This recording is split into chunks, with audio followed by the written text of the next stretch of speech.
અમદાવાદના બોપલમાં 2 round firing કરવામાં આવ્યું હતું. બિલ્ડર ઉપેન્દ્ર ચાવડાએ ફાયરિંગ કર્યું. મેરીગોલ્ડ સર્કલ પાસે ફાયરિંગની ઘટના સામે આવી છે. બોલાચાલી બાદ મામલો બિચકાતા બબાલ થઈ હતી. 8 થી 10 લોકોએ હુમલો કરતા સ્વબચાવમાં ફાયરિંગ કરવામાં આવ્યું હતું.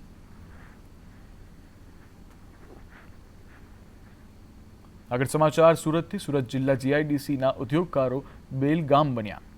ખુલ્લી જગ્યામાં કેમિકલ યુક્ત દૂષિત પાણી છોડ્યું. દૂષિત પાણી લોકોના ઘર સુધી પહોંચતા રોષ ફેલાયો હતો. દૂષિત પાણીથી ફેલાતા રોગચાળા ફેલાવાનો ભય લાગી રહ્યો છે સ્થાનિક લોકોને, અને સ્થાનિકો દ્વારા ઉદ્યોગકારો સામે કાર્યવાહીની માંગ કરવામાં આવી છે. ગૌચર જગ્યામાં કેમિકલ યુક્ત દૂષિત પાણી છોડાયાનો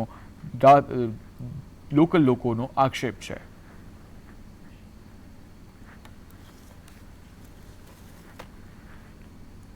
આગળ સમાચાર જૂનાગઢથી. જૂનાગઢમાં મહાનગરપાલિકાએ બાકી લેણા નીકળતા મિલકત ધારકો સામે લાલાક કરી છે. મહાનગરપાલિકા દ્વારા 122 કરોડ રૂપિયાની વસૂલાત માટે અલગ અલગ ટીમો બનાવવામાં આવી, જેમાં અગાઉ નોટિસ આપવામાં આવી અને મિલકત વેરો ભર્યો ન હોય તેવા સામે કાર્યવાહી કરવામાં આવી છે. અને 65 મિલકતોને સીલ કરવામાં આવી છે, જ્યારે 31 તારીખ સુધીમાં બાકીના મિલકત ધારકોને વેરો ભરી દેવા યાદી આપવામાં આવી છે. વ્યાજ માફીનો લાભ લેવામાં આવે તેવી પણ અપીલ કરવામાં આવી છે.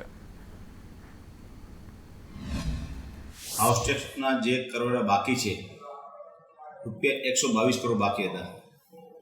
તે માટે માન્ય કમિશનર ઓમપ્રકાશ સાહેબ દ્વારા 4 ટીમ બનાવવામાં આવેલ અને અત્યાર સુધીમાં 65 મિલકતને સીલ કરવામાં આવેલ છે.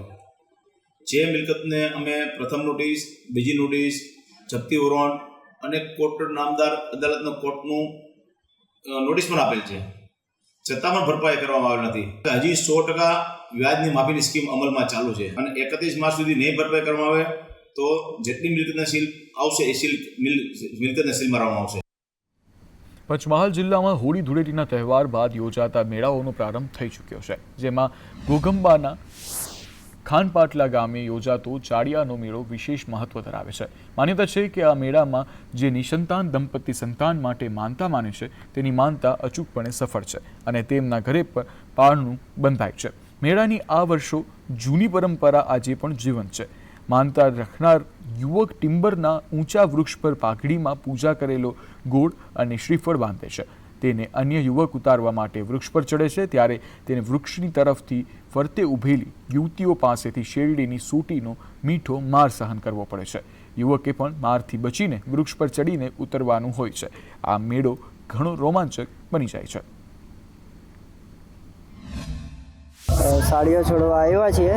કોઈ સંસારને થતું હોય તેના માટે સાડીઓ છોડવાથી બાધા રાખી હોય તે આવ્યા છે. વર્ષોથી આ મેળાની ઉજવણી થતી આવી છે અને થાય છે, અને જેને છોકરા ના હોય, વસ્તાર ના હોય, એને આ સાડીઓ જે બાંધવામાં આવે છે એ બાંધે એને બી વસ્તાર થાય અને બહાર ગામનો છોડવામાં એમે બી વસ્તાર થાય. ગામ ખાનપાટલામાં ચાડીઓ બાંધવાનું આખી ચાલે છે. ગયા વર્ષે બાંધ્યું હતું અને મારું કામ સફળ થયું છે. 1 વર્ષની અંદર પૂરી થઈ. મારા છોકરા માટેની પહેલી મેં આખી લઈ દીધી.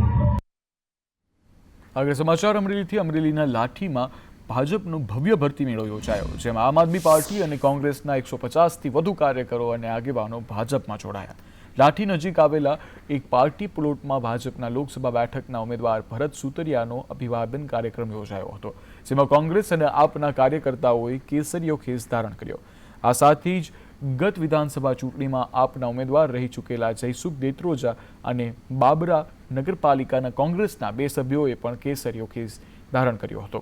આ પ્રસંગે ઉપસ્થિત રહેલા કૌશિક વેકરિયાએ પરેશ ધાનાણીના ટનાટનવાળા ટ્વીટ અંગે પ્રતિક્રિયા આપતા કહ્યું કે બધી વાહિયાત વાતો છે, ભાજપની જીત આ વખતે તો નિશ્ચિત છે.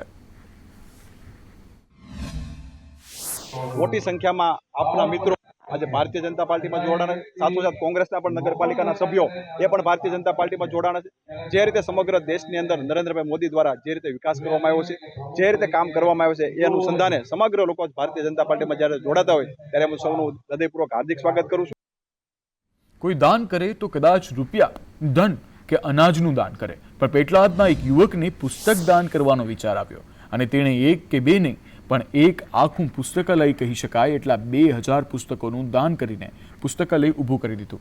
પેટલાદના સુણાવ રોડ પર આવેલી આશાદીપ સોસાયટીમાં રહેતા કલ્પેશ સાવન નામના 35 વર્ષીય યુવકે પોતાના નજીકની આમોદ ગામની આરસી મિશન શાળામાં પુસ્તકાલયનો અભાવ જોયો અને તેને શાળાના એક જર્જરિત ઓરડાનું સમારકામ કરવાની સરસ મજાનું પુસ્તકાલય ઊભું કરી દીધું. સતત મોબાઈલમાં વ્યસ્ત રહેતા લોકોમાં વાંચન વૃત્તિ વધે તેવા ઉમદા હેતુથી ઊભા કરાયેલા પુસ્તકાલયમાં તેણે ગુજરાતી, અંગ્રેજી અને હિન્દી ભાષાના વિવિધ વિષયો પર જ્ઞાન પીરસતા પુસ્તકોની સમગ્ર પુસ્તકાલય શણગાર્યું છે.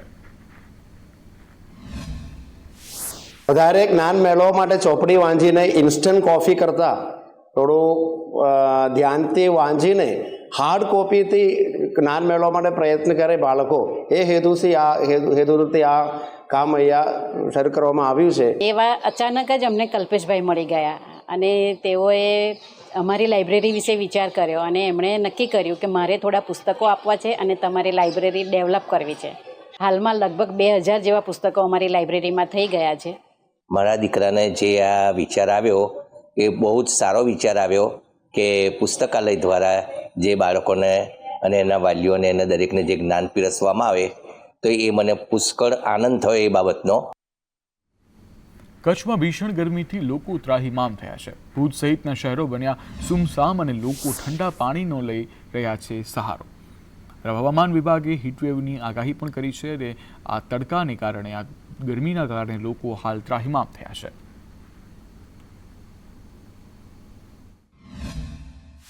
હજી આમ તો શરૂઆત કહેવાય ગરમીના દિવસોની, છતાં શરૂઆતના સમયમાં પણ આ વખતે જે ગરમી થોડીક વધારે પ્રમાણમાં હોય એવું લાગે છે. અને જનરલી છેલ્લા 2 દિવસથી તો બપોરે હાઈવે ઉપર પણ આમ સુમસામ થઈ જાય. લોકો કારણ વગર ઘરેથી બહાર નીકળવાનું ટાળે છે.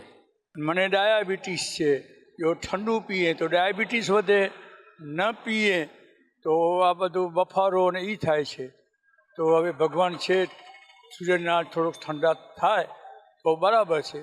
નકા હવે અમારા જેવા વૃદ્ધાવસ્થા માણસોને 72 વર્ષ મને થયા, તો હમણાં ગરમી જે પડે છે આવી ગરમી હમણાંથી જ ચૈત્ર મહિનામાં પડે, વૈશાખમાં પડે, આ તો ફાગણમાં જે દિવસ બતાવ્યા છે.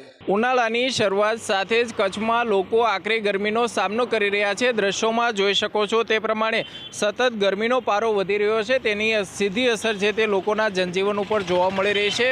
મોટાભાગના લોકો છે તે ગરમીથી બહાર નીકળવાનું ટાળતા હોય છે અને બપોરના ભાગે મોટાભાગના રસ્તાઓ છે તે સુમસામ જોવા મળી રહ્યા છે. જે રીતે ભુજની વાત કરવામાં આવે તો ભુજમાં 40 ડિગ્રી જેટલું તાપમાન નોંધાઈ રહ્યું છે. ખાસ કરીને કચ્છ પરથી કર્કવૃત પ્રસાર થાય છે, જેના કારણે સૌથી વધારે ગરમીનો અનુભવ છે તે કચ્છમાં થતો હોય છે. અને જે રીતે દ્રશ્યોમાં અત્યારે જોઈ શકાય છે તે પ્રમાણે હીટવેવની આગાહી કરવામાં આવી છે અને તેની સીધી અસર ક્યાંક ને ક્યાંક લોકોના જનજીવન ઉપર જોવા મળી રહી છે. જે રીતે ગરમી સતત વધી રહી છે ત્યારે આરોગ્ય વિભાગ દ્વારા લોકોને પણ સાવચેતી રાખવા માટેની અપીલ કરવામાં આવી છે. અલ્પેશ ગોસ્વામી, સંદેશ ન્યૂઝ, ભુજ.